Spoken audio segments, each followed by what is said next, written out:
uh, mind blowing, actually, revelation that I'm going to be sharing with you. Let me start with sharing how EMIs are secretly stealing your wealth.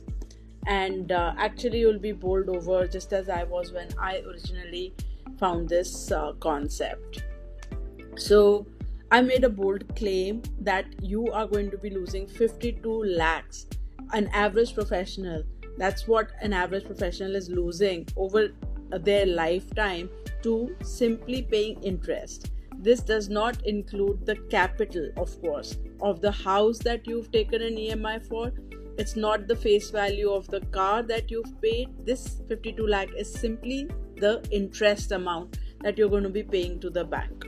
And by the end of this video, you'll learn how to how that exact rupee amount is calculated and how it's coming out of your hard-earned money every single month. Okay, so let me start with Gopal as a typical story, like a case study. 1 second. Yeah, I was just checking if I'm on mute or not, so that's fine. So Gopal is earning 15 lakh salary CTC. He's a software engineer in Bangalore and he's doing fairly well for himself. He knows he's on a progression path with a highly reputed multinational company. So now, first of all, Gopal thinks he's responsible because he pays all his EMIs on time and he's very well secure in his job, and he doesn't feel that he's taken too much of an EMI dent on his salary, right? And banks actually love customers like Gopal. Now, let me break down his EMI story to you. From his money leaks detector, he found out that he's paying 47,000 in EMIs every month. So roughly his salary is about take home of 1,12,500 a month, and he's okay with paying 47,000 in EMIs. He's well covered. But how did it build up? So the first step was like, okay, I've got a multinational job. I must treat myself to something nice. I've got a 15 lakh salary package. After all, I'm on my way to great success. So he treated himself to an iPhone. And when he saw an ad saying only 2,000 rupees EMI for your new iPhone, he was like, yeah, what is 2,000 rupees for me? That's where it starts from. And as the EMIs for the phone started, the next thing he felt was like, I really work hard and I deserve a holiday, right? So he had put some savings aside for his holiday, but by the time it came to planning and everything, he decided to make a trip to Europe and little bit of his own funds, but he also raked up a small personal loan to fulfill his dream holiday in Europe. 10,100 EMI for his personal loan that he's taken. He comes back again. The job is good. He's feeling great. He's feeling a very you know confident with his newfound professional identity, and he says, I need to upgrade my lifestyle. I need to have a better car. So he goes to the car showroom, like something which he thinks is, when the salesperson says you can have it for 13,600 EMI, he's like, perfect, that's not big deal. And then the next thing is, finally he says, no, I need to act responsible, so let me also buy a home. He's put some money aside for the initial deposit, and he settled for a 26,000 EMI on his home, which he thinks is his greatest milestone, that he now has his own place, his home. He has a nice fancy car, he has a fancy phone, and he thinks he has arrived. Plus a little bit of personal loan for his uh, stature and the holiday, right? Now let me reveal the psychology behind it. First of all, banks, when they push some product to you, or even the consumerist culture that we live in, when the company sells a product to you, it also says, oh, it comes uh, with an affordable monthly payment, and they never tell you the total cost actually that comes up with the EMI, right? So at that time the psychology is, oh, 13,000 feels easy. I mean, I have that kind of surplus, right? So when they say the car is 11.5 lakhs, you're like, oh, I can't afford that. But the minute they say that it's only 13,000 per month, you're like, yeah, that's totally doable. I'll have that instant gratification and I'll have that car. So, like Robert Kiyosaki says, the poor buy luxuries first, but the rich buy luxuries last. Warren Buffett is comfortable driving his old Beetle, but you think you deserve a nice, fancy BYD or MG or whatever you fancy, right? So the second, and I'll give the maths in a bit, but the second place where he walks into is that, yeah, fine, fair enough. Even I am a big believer in owning a home of your own. But in India, when you're paying 8.5% home loan, um, interest rate, that maths doesn't stack up that well actually. Say for example, even if you're taking a loan of 30 lakh rupees as your loan amount, and you're paying 8.5% over a tenure of 20 years. When you do that, you're coming up to an EMI of roughly about 25,000 monthly, which feels affordable and totally doable for somebody who's earning a lakh plus salary. But then, what you don't get told is that by the time in that 20-year tenure, when you'd be finishing it up, you would actually have paid a full amount of 60 lakhs. So that's 30 lakhs of interest right there that you're paying. Now, if your capital is growing, if the house value is growing more than 8.5% every year, then you're in the plus by the end of those 20 years. You have built some capital for yourself. But end of the day, Robert Kiyosaki says that any asset that doesn't put money in your pocket is not really an asset, it's a liability. So your personal home where you're living, it's not really an asset because it's not going to put any money in your pocket until or unless you sell it someday. But you will still need a home, right? So if you think you're rich because you have bought your home, then think twice. You are going to, this is where the golden handcuffs come. You're going to be paying just as much of the principal amount that you have taken over a period of 20 years, just plainly in interest. But still, personally, I feel this one is still legit because end of the day, instead of paying rent to somebody else, you're at least paying EMI for your own asset, which has growth potential. And plus, a home in my traditional view is a security asset. It's not a capital, like it's not your asset that puts money in your pocket, but it's your baseline security. So home loan 30 lakhs is still something that is building you some amount of wealth. Now, just doing the maths as I just talked about, in a, this is a calculator, I'll put the link to it. It's the real eye opener. It gives you clearly when you take any loan, home loan or car loan or anything, just go in this calculator and do the calculation. What interest rate are you taking that loan at? Put the interest rate, put the tenure, put the amount, and then you're going to get exactly what the EMI amount would be and how much interest will you pay over the life of that loan.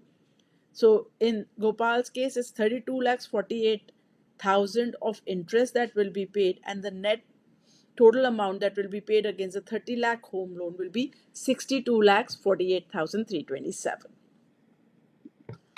Next comes his car loan. Now, this is a depreciating disaster without a doubt. So, he took an 8 lakh loan over a period of 7 years at 11% interest rate. So, at that point, when you're buying the car, your focus is plainly, I want this car, I can afford it, I can easily do a 13,000 EMI, and and you're not paying attention to how long for and what is the interest that you're going to be paying. So when you go into this calculator, you see that Gopal is going to be paying for 7 years. He's going to be paying 13,000 every month, which he doesn't mind, but he's paying 3,50,000 plainly in interest. And that asset, that car will not hold its value after 7 years. It's going to be worth a lakh rupees, if at all, even that. So there's no wealth being created here. This is a drain just to keep up with the Joneses, right? Third, the luxury trap. You think you have arrived and now you deserve that holiday or that Rolex watch or whatever sub luxury item that you think you totally deserve.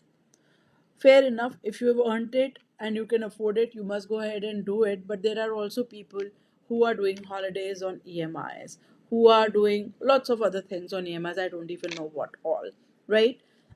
Here, he just had 1 lakh rupee saving of his own, and he took a 5 lakh rupee holiday with an 18% interest on his personal loan. And that's locking himself up for the next 5 years to a 10,000 per month EMI. Total interest that he'll pay over the 5 years is 2,09,442. So, and finally, the credit card every month that rakes up, and then sometimes he's putting some personal purchases on an impulse onto the credit card. In his case, his average, he's good with the EMIs on his credit card. It's only about 2,000. Rest he just settles up front in the month. But even with a 2,005 year 80K EMI that he's rigged up for some educational course that he took, it's 2,000 rupees. Oh no, the 80,000 for the iPhone. Yeah, and that's 41,000. So 80,000 for the phone and 41,000 to the bank for your instant gratification. And that's for that phone, which will be 20,000 worth after its while, like its term. You're going to pay 1,21,000 triple eight.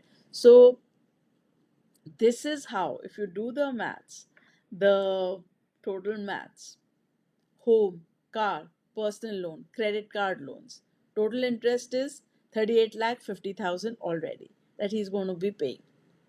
Okay, this is pure interest, and this is just the current EMI portfolio. If you had not become aware of this, definitely typical trajectory is that you would have gone for your next 20 lakh loan for your home upgrades in 2 3 years time, again paying another 12 lakh interest on that 20 lakh upgrade for the home.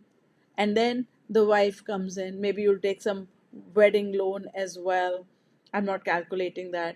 You might just want to go for a second car on EMI as well, another 2.1 lakhs of interest in that. So overall future interest cost, if you add up 14 lakhs, 1,000, and that comes up to a total of 52 lakhs 60,000 that an average high earning professional pays to banks just plainly in interest.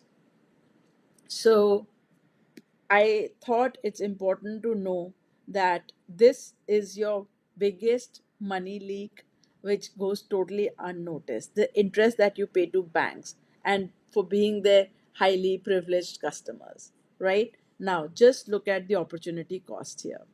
If this 52 lakhs was not paid in monthly interest in EMIs over a period of 25 years, and if you had invested that 47,000 in investments, say on an average a 12% per annum return over 25 years, you would have built a net worth of 6.2 crores.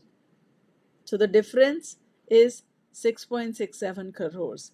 Generational wealth versus generational poverty that you would be leaving behind for gratifying all these impulsive buys and EMIs and everything else. So this is something I needed to bring to your attention, so that next time you take up an EMI, you actually figure out how much interest that you're going to be paying, and is it actually worth that, uh, gratification, right? So yes, go for holidays, but only after you get a bonus of 5 lakhs. Splurge it, no doubt. You deserve it, right? Have the phone when have got some windfall coming in, or you've saved up the 80,000 for the iPhone, right? And also after you've put that 47,000 in your long term freedom fund account, when you've put your 20% 30% of your monthly income in your freedom fund account and invested, rest of it is your choice how you want to splurge it. But you have first invested in your future and then gone for your luxuries, right? And that makes all the difference between living a life of financial burden or living a life of financial growth, right? So basically, as Warren Buffett says, risk comes from not knowing what you're doing. And now that you've seen it, you can't unsee it. So good luck with keeping your EMIs to the bare minimum and cleaning up whatever you can first. Before you build your financial empire, first clean up your house and stop the invisible leaks going to the banks as your EMI interest. That's it, and I'll see you in the next bonus material where we're going to break down another new concept.